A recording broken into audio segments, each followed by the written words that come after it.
welcome to the fourth lecture in this series on acoustics, material and metamaterials. We will continue our discussion on sound wave propagation in fluids. So, last class we discussed about a general equation for a harmonic plane wave, and we arrived at a equation, and then we arrived at the equation for the velocity of such wave. So, based on the equations that we studied last time, we derived last time, today let us solve some numericals based on that.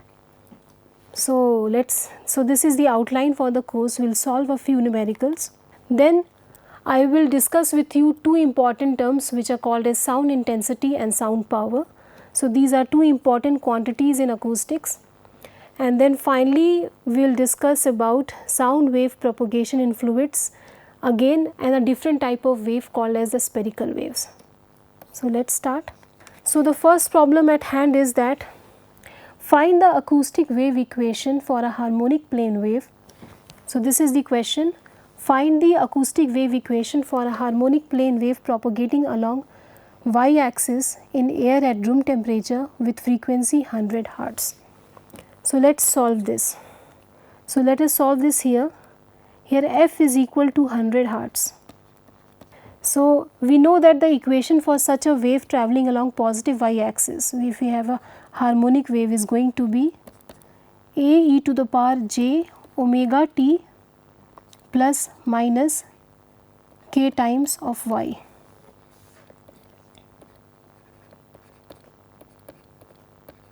So, this is going to be the equation for a harmonic plane wave travelling along y axis, because it is not given to us whether it is travelling along positive or negative y axis. So, we assume a combined solution. So, f is given to be 100 Hz. So, omega will be 2 pi f, which is going to be 200 pi, which comes out to be 628 radians per second. And we have to find, so we need omega and we need the value of k. So, k we find as omega by c, and it is travelling in air at room temperature. This is what is given to us. So, the value of speed of sound c is equal to 340 meters per second for air at room temperature. So, as we know that the speed of sound is fixed for a medium.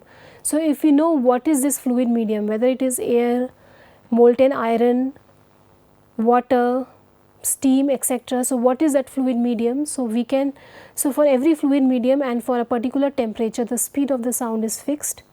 So, when such questions are given to you, usually the speed of sound will be mentioned to you, but I am here mentioning you that the speed of sound for such air is 340 meters per second. So, we will use this value. So, what we get is 628 by 340. So, the k value comes out to be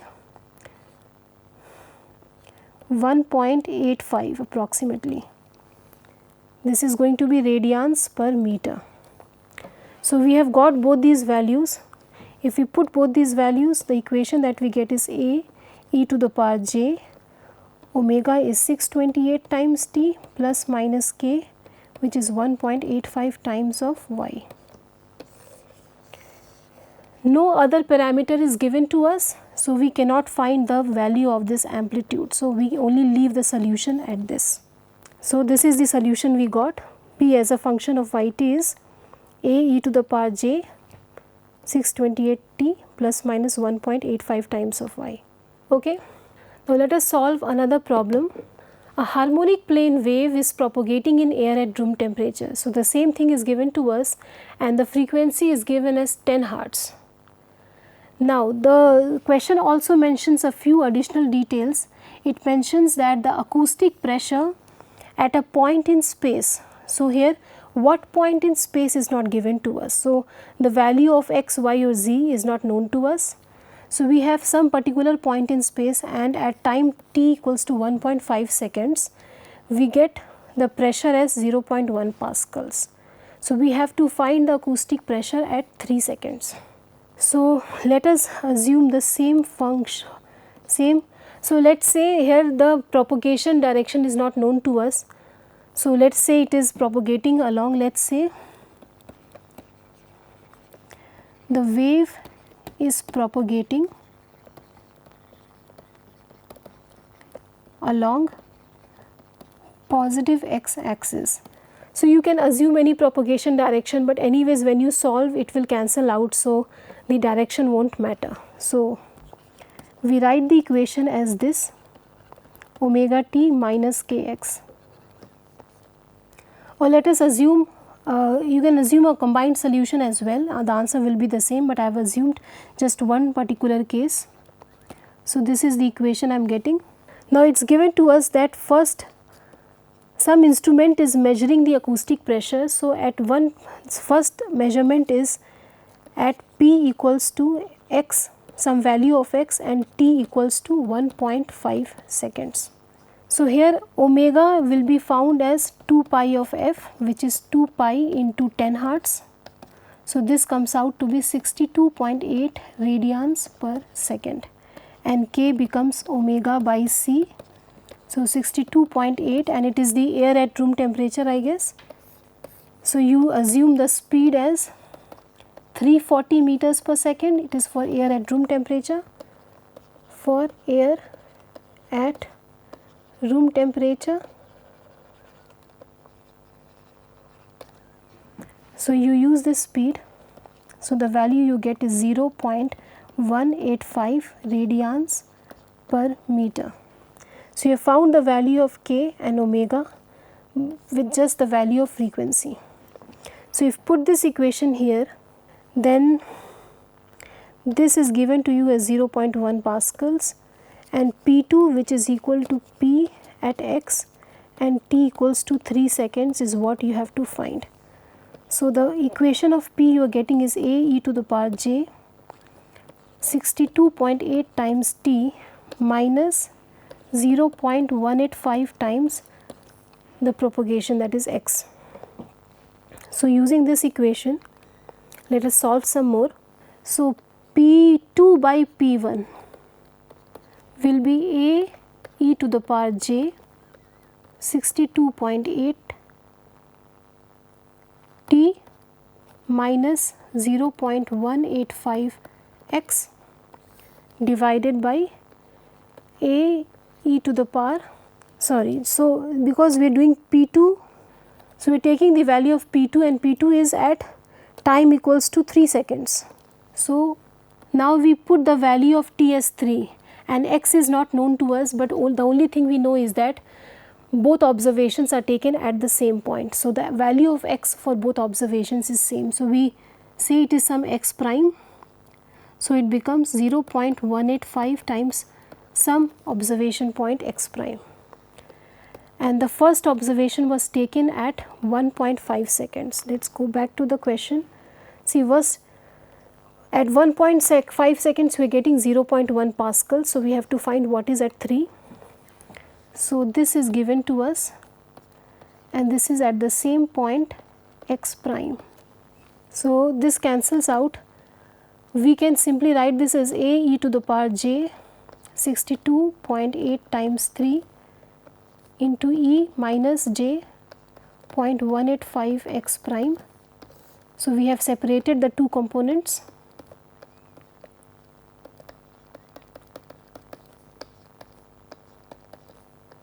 So, we have separated the x and the time component. So, because it is the same, it cancels out, this amplitude also cancels out. So, this is what we get, and P1 is given to be 0.1 pascals. So, now this is the ratio that we are getting, and now we have to find the value. So, I told you that the exponential function is assumed just for the sake of simplicity, but once you arrive at the final solution, you have to take the real component to get the solution. So, we take the real component.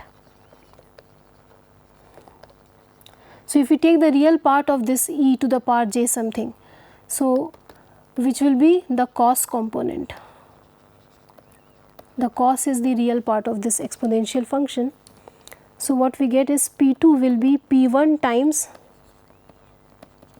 cos of 62.8 multiplied by 3 divided by cos of 62.8 multiplied by 1.5, which is equal to 0.1 times cos of this value by cos of this value.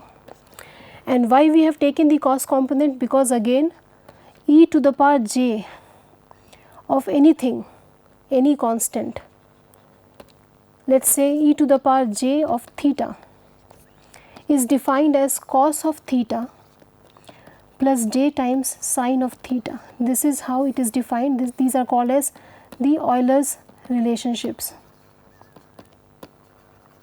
So, the complex exponential function is defined as a sum of real cosine plus an imaginary sine part. And for the sake of simplicity, this is how we solve it. So, once we have solved, we have only taken the real part to get our answer. So, we have taken this cos component here. So, when you solve this thing, the answer that you will be getting is 1.35 pascals. So, this P will be 1.35 pascals when you solve this particular equation, the previous equation here. This will come out to be 1.35 pascals. Now, let us solve another problem. This is the last problem for this lecture, and using the same values. So, we have the same wave, the same harmonic wave with the frequency 10 Hertz, that is propagating in the air at room temperature. Now, we have 2 points. Now, see here we have acoustic pressure is given to be, the acoustic pressure at time 1 seconds is 0.1 pascals at a distance of 1 meter from the noise source. So, let us assume, first we assume noise source, because noise source is what is generating the sound. So, the noise source we assume as the point where the sound originates. So, x equals to 0 for the noise source. Then in that case the time, so for the first point, the first acoustic pressure is found at t equals to 1 seconds and x equals to 1 meter. Then we have to find what is the acoustic pressure at t equals to 3 seconds and at a distance of x equals to 2 meters. So, and also I am assuming that the direction of propagation is not given. Let us say it is okay. One thing is given to you here, it is that the harmonic plane wave is propagating backwards. So, in that case we will have to assume whether it is negative x direction, negative y or negative z. So, the second assumption is that wave is propagating along, let us say, negative x axis. So, the only thing is given is it is backward propagating. So, the form of equation will be a e to the power j omega t plus kx. So, the plus sign will be there because it is a backward propagating wave. So, let us find the value of omega and t. It is the same value for the as the last problem. F is given to be 10 Hertz. So, this comes out to be 20 pi, which is 62.8 radians per second, and k comes out to be omega by c 62.8, and for air at room temperature this is 340 meters per second. So, we get these values. Conditions are same, so we get the same omega and k as in the last problem. So, now we can write this equation as a e to the power j 62.8 t plus 0.185 times x, and P2 by P1. Here P1 is simply P at x equals to, so what is the first pressure? It is at x equals to 1 meters and time t equals to 1 seconds, and the second is at 3 seconds and 2 meters. And P2 is simply pressure at x equals to 2 and t equals to 3 seconds. So, this is given to us as 0.1 pascals, and this is the value you have to find. So, if you divide P2 by P1, a e to the power j 62.8 times 3 plus 0.185 times of 2 divided by a e to the power j 62.8 times of 1 plus 0.185 times of 1. This cancels out. So, P2 will simply be 0.1 pascals times e to the power j 62.8 times 3 plus 0.185 times of 2 divided by e to the power j 62.8 plus 0.185. This will be the value of the pressure P2. So, if you now just take the real part, taking the real part, because we only use the complex form for the sake of calculations, the actual value is always obtained from the real part. So, taking the real part of e to the power j, this thing, where e to the power j theta is simply cos of theta plus j times sine of theta. So, this is the real part and this sine is the complex part. So, for the solution now, final solution, now we are going to take the real part of this. So, what you are going to get is P2 will be 0.1 pascals multiplied by cos of 62.8 times 3 plus 0.185 times of 2 divided by cos of 62.8 plus 0.185. If you solve this thing, the answer that you will get is 0.218 pascals. Okay. So, now we have seen 3 solutions. So, 3 different types of problems which can be solved. So, let us now begin to learn about some new topics. So, the first quantity we are going to study is called as a sound power. So, this is a quantity associated with sound wave. Now, we know that a sound wave, what does it do? It travels through space. So, suppose we have a source which is generating the sound. It could be a vibrating surface or it could be a vibrating sphere. So, whatever be the source, it is generating some sound, and then so it is generating the sound in the form of energy. Sound is also a form of energy, just like heat, electricity. So, it is generating the energy and that is radiating throughout the space, and this energy is being transported from the source to the listener's ear. So, basically what does the sound wave do? It transmits the energy generated from the source throughout the space. So, the sound wave in general does some work. So, the sound power is defined as the rate at which the sound energy it is emitted from the source. So, this is the definition of sound power. So, whenever there is a sound, then there will be some source. So, sound power is something which is related to the sound source. So, what is the rate at which this sound source is generating sound energy? So, it is the rate at which sound energy is being emitted or being transmitted per unit time. So, if we have a fixed source, then the sound power will be fixed and it will not vary with respect to space. So, if we have suppose one sound source here, then it starts generating the energy which starts spreading over space. So, whether we measure the sound power at a distance of 1 meters or we measure it at a distance of 2 meters and so on, the power will remain constant because it is independent of space. Because it is the total energy that is being generated per unit time, and because we have the same fixed source, the power is going to be the same. It will not vary with space. So, as you see here, sound power does not change over space, it is totally dependent on the sound source, but it can vary over time. Let us say we have some tuning fork, can be an example of a sound source.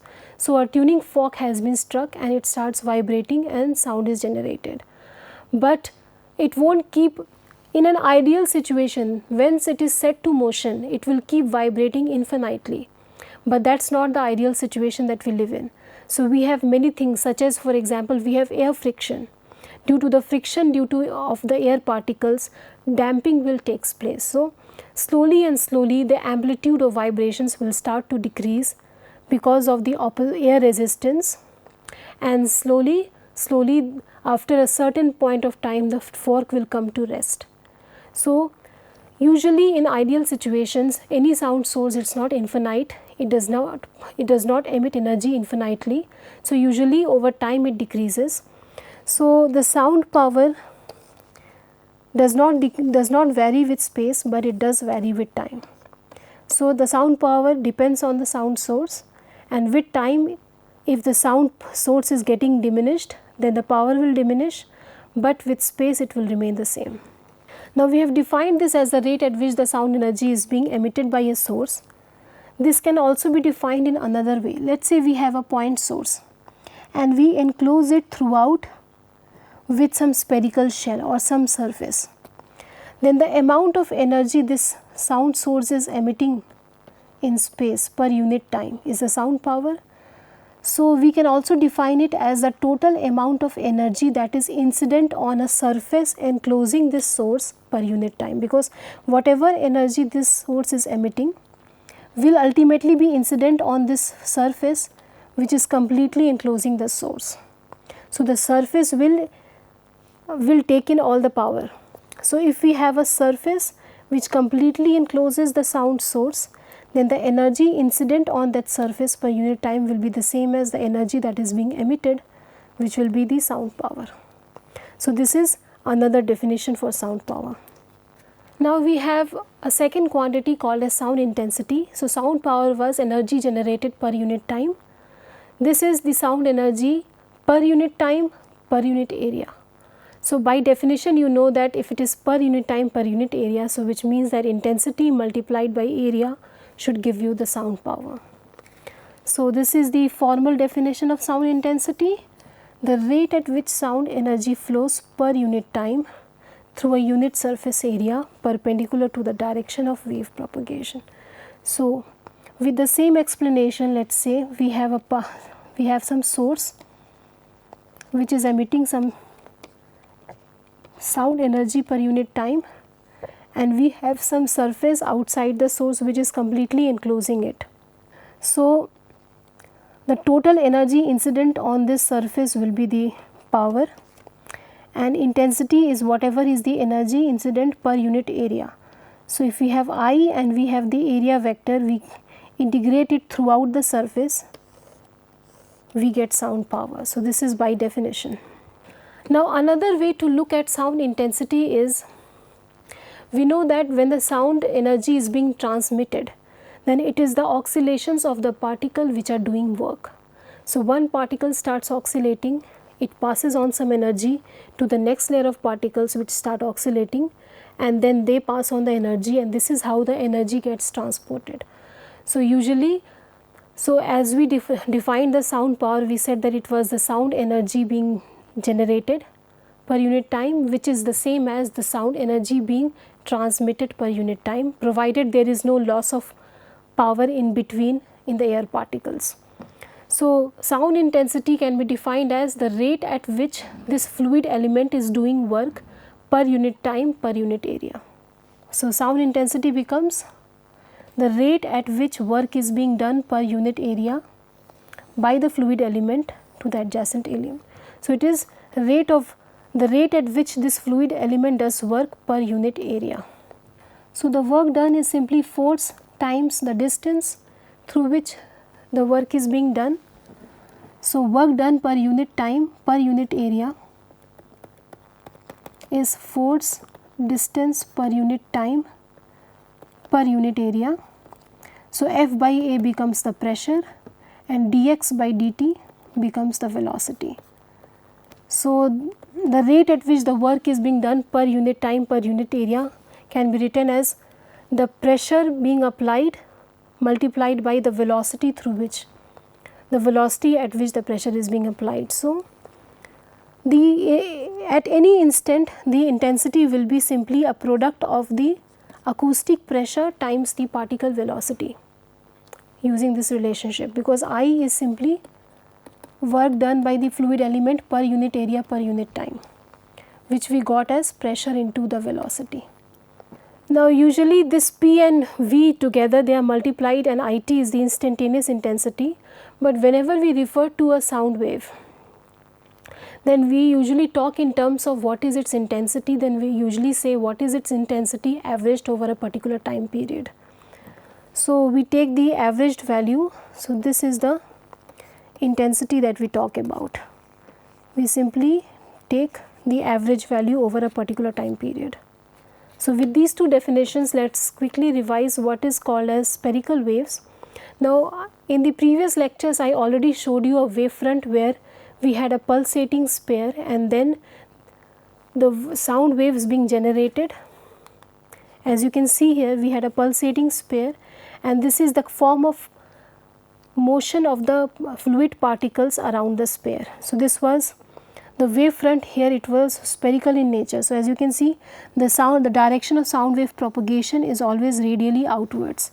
So at any point you take, the wave is going radially outwards. So if you assume one particular sphere, let's say we assume this one particular sphere, then throughout that sphere the phase is going to be constant. So as you can see here, it is constant phase throughout. So it has a spherical wavefront. So this is a typical example of a spherical wave, and the formal definition is that spherical waves are waves propagating from a point source uniformly in all the directions. So when a point source, it starts generating waves and it is radiated uniformly in all directions, then the waves created are spherical waves. So here the direction of propagation is always radially outwards from the point source. So the k vector corresponds to the direction of wave propagation, so this will also be radially outwards, and the wavefront is simply any sphere. So this is, if this is the source, then the wave, so if you take any sphere that is concentric with this particular sound source, then this will become a wavefront. So all these spherical shells here are the wavefront, because at any point there the phase will be constant. This is the definition of a spherical wave. So the wavefront is a sphere here. In case of harmonic plane waves, the wavefront was planar to the direction of wave propagations. This was for harmonic waves, harmonic plane waves. And for harmonic spherical waves, we have spherical wavefronts. So let us derive the equation for a spherical wave. We use the same equation for any 3D wave. Now here, as you see, the spherical wave is a 3D wave. Harmonic wave was only propagating along a single direction. So we took only one component of nabla, this operator, Laplacian operator. But here we are taking this value. So this is the general wave equation and we apply it here. So as you see the kind of symmetry it has, at any point r, suppose this is the location of source, this is the noise source. So at any point r in the spherical coordinate system, you will have the wave. So we have defined it because it has a spherical symmetry. So instead of taking a Cartesian system, we are taking the spherical coordinate system. The nabla square operator for a spherical coordinate system is given by this expression. Now we already know that due to the spherical symmetry, this is a spherical source, it is generating the sound uniformly. So by the definition, the wave, spherical waves means that the sound is being generated uniformly in all directions. So if we have a point, we take a point here, or we take a point here, or we take a point of here, the pressure should be the same because it is uniformly being distributed in all directions. So the angle, it should not depend upon these angles. So because of this spherical symmetry, it does not depend upon angles, so we simply remove these terms. So we can find out the equation for a spherical wavefront either by using this equation, and for this operator we replace it with this particular expression. There is another simpler way of deriving spherical wave equation, and I am going to discuss that, what is a simple way of deriving. So now we already know the expression for a wave that is propagating along a particular direction. So a spherical wave can be assumed to be let us say a wave that is propagating along this radial direction. So this is the general equation. So here we have the pressure P, this means it is the amplitude Now this amplitude could be a function of r, could be independent of r, we do not know yet. So this is just the amplitude at r, and e to the power j omega t minus kr. So this is the general expression for any wave that is propagating along the direction r. And so we use this thing. So here r is the radially outwards vector. So r is the radially outwards vector with respect to source position.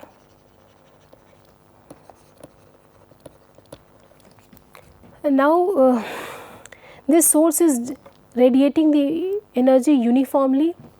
So whatever energy is being incident, so if we have, let us say we are finding what is the acoustic pressure at a point r, then whatever energy is being radiated, we assume a spherical shell around it, then whatever intensity energy is being radiated is going to be incident on this shell. So the power is constant, P remains constant. So the intensity at a point P, the intensity at a distance r can be given by the constant sound power, because sound power will not change with space. So this P is fixed, sound power, divided by the area over which the power is being distributed. So here the area of this entire spherical shell is 4 pi r square. So what we get is that at any point of time, this IR will be inversely proportional to r square, because this is constant. So intensity at a point r is going to be proportional to r square, and we also know that intensity is proportional to amplitude square. So when we were discussing about intensity, as you said, intensity was a product of P and V, and P is, so intensity was a product of P and V, and P is something, some amplitude e to the power j omega t minus kx, V is also some amplitude e to the power j and some function. So they both share the same amplitude. So P into V will be some function multiplied by a square. So intensity was directly proportional to a square. So since intensity is proportional to a square and the intensity is inversely proportional to r square, so which means the amplitude is going to be inversely proportional to r. So for a spherical wave at any point r, the amplitude is inversely proportional to r. So if we take this equation, then AR is inversely proportional to R. So we can replace it with some proportionality constant A. So it becomes some constant A by R. So the form of equation we get for a spherical harmonic wave is going to be A by R e to the power j omega t minus kr. So here where R is the vector that is radially outwards, the radially outward pointing vector. So R is the radial outwards direction, it is pointing outwards, and the amplitude, it varies inversely with R. So this is the form of the equation. So we will discuss further on this in our next lecture. Thank you.